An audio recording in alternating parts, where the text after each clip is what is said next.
कति उत्साहहरू परदेश जस्तो जग्गामा पनि है हाम्रो नेपालीहरूले आफ्नो छाप छोडेको छ है। हेर्नुहोस् है यो राई जाति किराँतीको हेर्नुहोस् है यहाँ ठुलो यो है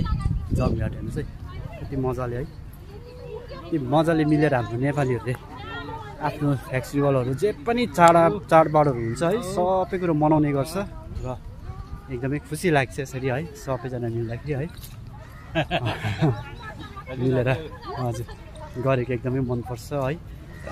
धेरै असल कार्यहरू भइरहेको छ मतलब पूजाहरूदेखि लिएर है बुद्ध जयन्तीको लागि गरिरहेको छ है गुम्बातिर पूजा भइरहेको छ सरस्वती हरेक चिजहरू है फुलपाती यात्रा है मतलब यस्तो धेरै उयोहरू मजाले हाम्रो नेपालीहरूले गरिरहेको छ। यहाँ चाहिँ हामीले चन्दा काटेछ बुद्ध जयन्तीको है मेरोमा पनि छ स्पेसली मेरोमा पनि छ र आज चाहिँ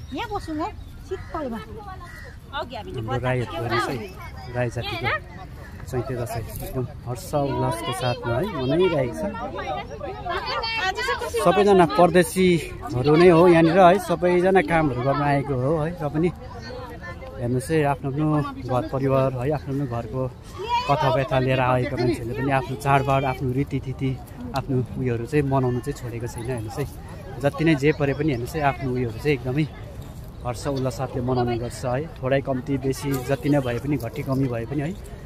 यसरी मिलेर गर्ने गर्छ है धेरै राम्रो लाग्छ।